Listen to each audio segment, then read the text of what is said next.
Welcome back to the Mentor Roulette grind. This time, the Wheel of Jobs decided that we play Ninja on a Monday evening, leaving just 2 DPS and a healer. And this set was quite convenient for someone like me, who generally finds dungeons difficult as Ninja.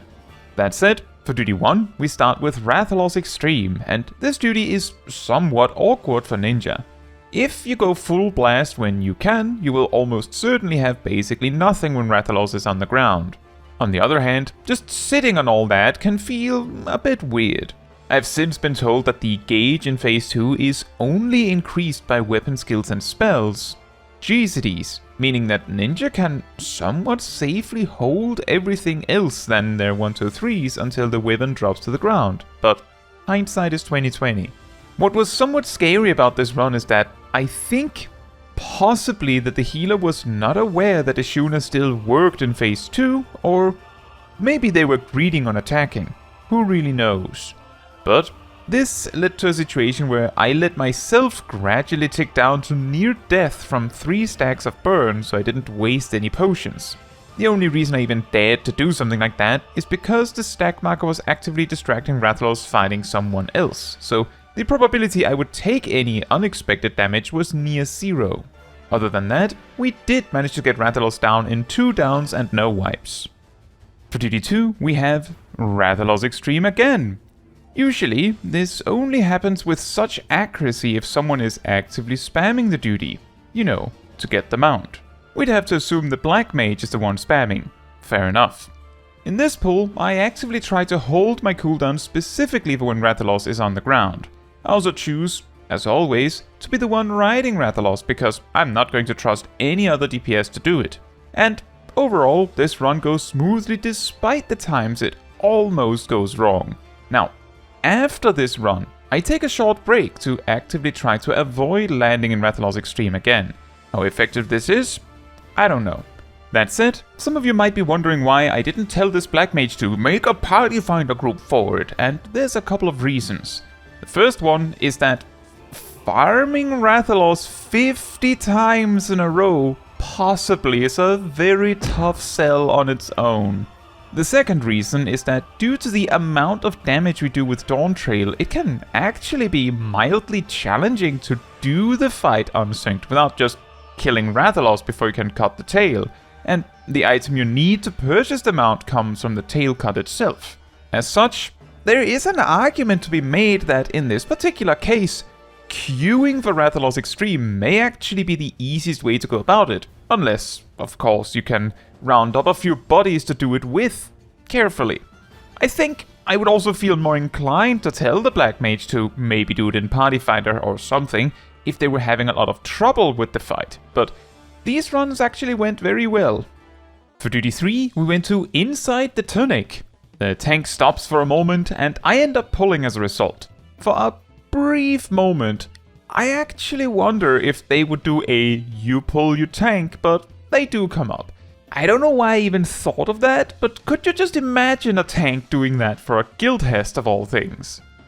For duty 4, after 10 minutes of queue by the way, man, I love queuing as DPS, we go to Friendly Raids, and I think we kind of all nailed the optimization here, although there isn't much a ninja can do. Just make sure to do the 1-2 combo, prioritizing the healthiest mob at all times to waste as little damage to overkill as possible. For duty 5, we're back to Ramuh Extreme once again, and turns out Kaya knew me. Hello! I think Sarah might also, but not sure.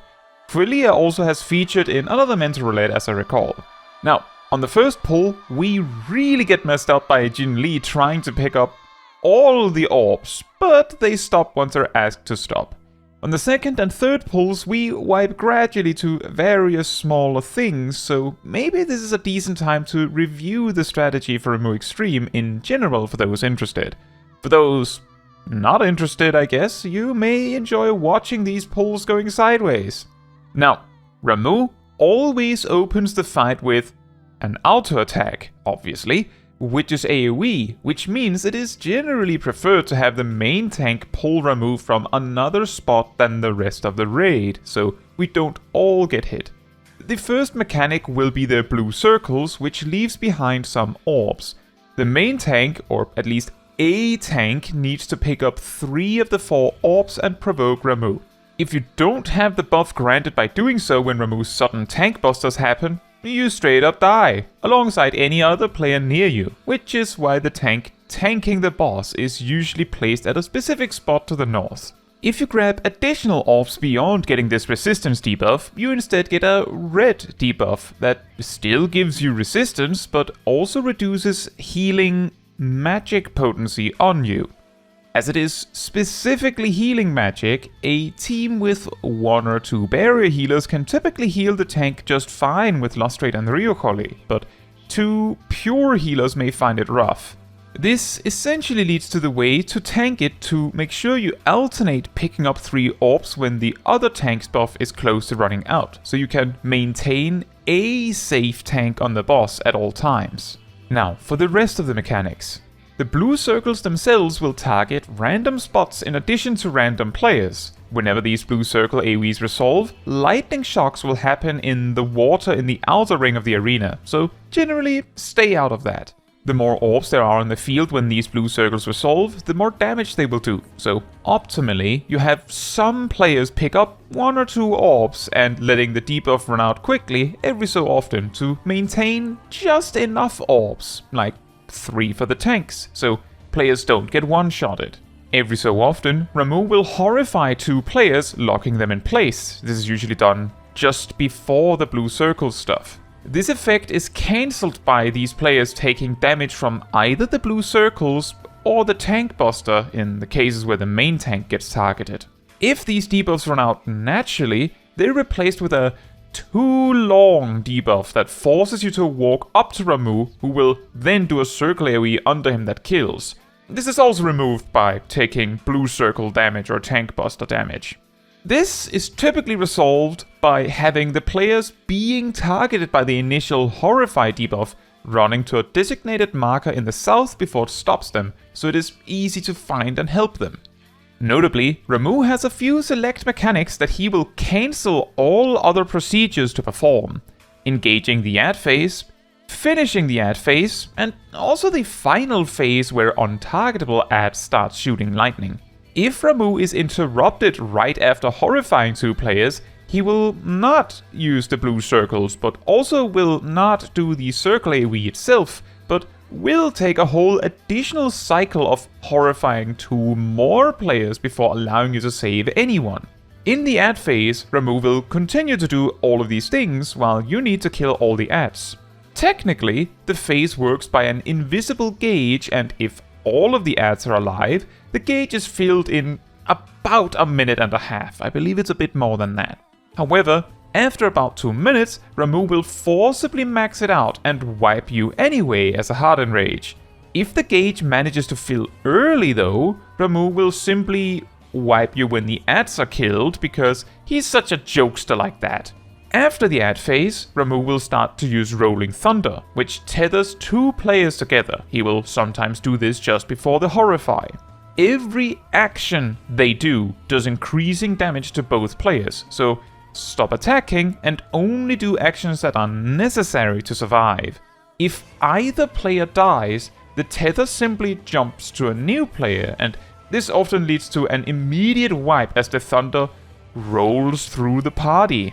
To get rid of it, one of the tethered players must get the lightning resistance from picking up 3 orbs. Surprisingly often, Ramuh will give enough orbs that just having 3 orbs on hand is enough to alternate the tanked debuffs and getting rid of tethers. Just keep in mind that Ramuh tends to use Rolling Thunder immediately followed by Horrify, so if one of the tether targets gets horrified, they need to wait until after that before dealing with the tether. You can probably imagine that all of these mechanics, each requiring a lot of attention, happening rotationally, can each easily wipe the party if a single thing is neglected. Which leads us to the 4th pull. We open with Seraph pulling the boss and Kaya collecting orbs. This is a strategy to make things a bit easier, as the current off-tank does not need to worry about hitting other players with the AoE auto attacks. Due to a misunderstanding, both Yang and Yin gets horrified, but not helped, and promptly die. Well, not quite. Yang gets rescued by Ratzod, which is a way to prolong the life of a horrified player, by a bit. Yin gets raised while Yang dies anyway. I specifically make sure we have exactly 3 orbs on the field to the best of my ability. The ad phase begins, and in the chaos, both of the horrified players and Jin get sniped. Rathalos gets Fuelia back up and tries to continue to raise others. Everyone manages to receive raises as more horrifies come out. Unfortunately, overlapping circles is already dangerous, but if there's more orbs than the bare minimum needed, it can very easily be lethal. Rathalos gets raised first, the best option. I can only do damage after all. A minor issue I think we've had over the course of this duty is that Seraph is seemingly afraid of taking over tanking, but they eventually got to it here. The instant I get raised, I go to pick up orbs to try and sweep the field a bit, max 3 after all. And because of the timing of the ad phase ending, Yang is left charmed. And not much is resolved in that regard until the next set of horrifiers come up, right as the tanks were at tank swapping. But Kaya managed to provoke in time. As the next set of orbs come down, I immediately grab 2 to keep the arena clean, and Faye gets struck by the water lightning, I think. And then Rolling Thunder comes up. Fortunately, the Horrifies targets 2 completely different players. Not to mention, conveniently, Seraph sort of wanted to tank swap now anyway. On top of that, somehow, we, the Charmed 2, didn't get hit by the AoE. Or the blue circles afterwards. More Rolling Thunder, and more Horrifies. And this time, we all get saved. The first thing I look for is whether we need to clear up orbs. No, we don't. And we clean up the fight nicely with everyone alive. Well done, team. For duty 6, we went to a Rubicante normal, and Natsuki here seems to know exactly how to read the triangle AoEs. Good for me. But a bit bad for my positionals, I guess. I also want to reiterate that it's really awesome that Rubicante has an ad phase right in the middle of the 3-minute burst, and when you think it's finally time to let it rip, there's a forced cutscene right in the middle of the 4-minute burst. So, if you don't pay attention, it'll all go to waste. Aside from that, the run went great. For duty 7, we went to Byakko normal, and turns out Bonnie knew me. Hello!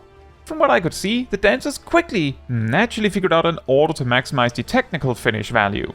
Normally, dancers may feel incentivized to overlap technical finishes since it also gives them a ton of S-play for their devilment burst, even when overlapped.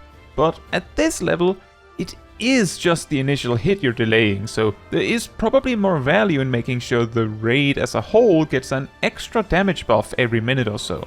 Because of how much Byakko jumps around, a tip for Ninja on this fight, based on my experience here, is to make sure you sit at closer to 2 to 3 Gazamatoi stacks, if not 1 to 2 if you can, so that you are alright with doing armor crush finishers more frequently whenever Byakko ends up facing his back away from you repeatedly.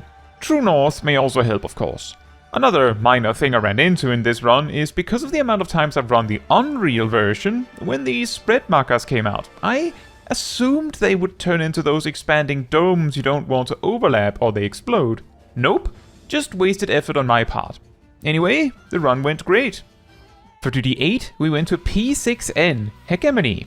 Maybe it had to do with my timing, but it felt like every time the snake mechanic that stuns you for a moment came up, it was in the middle of a burst window for me. That said, neither me nor the other ninja wanted to displace Dokomori from the rest of our burst, so we just overlapped them.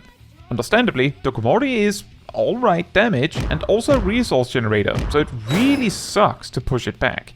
In terms of my mistakes in the fight, at one point I wasted a Raiju by using a different GCD. At several points I also accidentally overcapped Ninki, and at other points I had too little Ninki when Bunshin came off cooldown. Despite all that, I think the rotation went decently well. For duty 9, we went to Lengthy Life for... Oh, look, Haldemar is here. Hello. A few tips for Ninja here. As you will enter combat multiple times, make sure to spend your ninjutsus and hide after each fight as you're able, as hide refreshes both of your ninjutsu charges. Also, for the marshmallows, remember that you can stun them, so consider doing so when they try to use sleep. Especially if they target the healer with it. One last thing is that the boss here may force you out of melee range a couple of times, so holding one ninjutsu charge to write on while you do that anyway may be beneficial to maximize your damage. Just make sure to spend it when the fight draws to a close. For duty 10, we went to Ghost Park, and quite a lot went sideways here. In fact, we should probably start with a play-by-play on the first boss. In the opener, the Reaper gets hit by the falling hats and gets knock-inned. On the first sweep from the charging kids, we all managed to dodge, but on the second sweep, both me and the Reaper gets grabbed, leading me to slam every defensive I have since I'm now stuck in the overlapping Exaflare situation here. Somehow, we both survive, however it seems the tank also got knock-inned while we were at it. On the second round of charging children, the tank gets grabbed and impressively, the Reaper survives reaching 7 Vuln stacks while also getting knock-inned. On the third round of charging children, the healer gets grabbed and knock-inned alongside the tank, but this is also when we finally finish up the fight. Absolute chaos here. It's crazy how sideways this specific fight can go, and speaking of which, I'm going to suggest this is what caused me to get so rattled that I made various weird mistakes for the rest of the duty, although not as bad as this. In particular, after the second boss on the first AoE pull, I completely skipped putting down Doton due to using Tenchi Jin badly. On the second pull, the one with the 2 dolls, I put down Doton way too late because I initially bunnied it up. On the final boss though, I think I did decently well with my overall rotation. While Ninja's rotation is relatively straightforward, what makes it difficult is that it has certain things that must go in a specific order, and the speed of the burst can be quite challenging while other stuff is happening. For duty 11, we went to the level 100 MSQ trial. Jump to here if you don't want to see it. That said, we of course went to Interphos. I found it quite difficult to maintain my rotation while keeping an eye on the various mechanics, but aside from overcapping Ninki here and there, I think we got it mostly right. I also snuck in an LB2 just before Absolute Authority 1 and an LB3 before Absolute Authority 2, and, of course, opened Phase 2 with yet another LB3. So, I spent much less time doing filler rotation than I needed to. Considering how burst-centric Ninja is, this is perfect for me. More time spent doing a lot of damage, less time doing 1-2-3s. And finally for duty 12, after yet another 10 minutes of queue, we went to Evil Time Wasters. It's even sadder because the queue that popped just before this was 8 players, but someone didn't respond, so we didn't get whatever that was. Quite a strange set of duties this time around, and also, in a way, quite exhausting. I always find Ninja very tough to play right, so this is the kind of job that I dreaded whenever the Wheel of Jobs spun, but at some point it would be unavoidable. Speaking of the Wheel of Jobs, I think the way I will go about it is simply that once the final job has been chosen, we refill the wheel with all the jobs and go again. I understood a lot of you appreciated the random element to it, and I suppose without some external force choosing what I play, I would probably, eventually, end up playing, like, the same 5 or so jobs over and over. We also finished this set with 631 mentor duties completed, so a little more progress on that front. Now, that is all for this video. Thank you so much for watching. If you'd like to support me and my channel more directly, you can become a member like these wonderful people here. You can also alternatively support me through Ko-Fi, link in the description. You can also support the channel by letting the YouTube algorithm know by liking the video, leaving a comment, subscribing, sharing, and hitting the bell to get notified when next I post a video. Fun fact, before Dawntrail, Mug didn't upgrade into Dokomori, meaning this raid buff, quote-unquote, was only for a single target. Furthermore, Kunai's Bane didn't exist, meaning Trick Attack was also only for a single target. Originally, Trick Attack was also the source of the raid buff from Mug, and also only applied when the positional was done correctly. This particular quirk wasn't removed as a requirement until 5.1, the first major patch of Shadowbringers.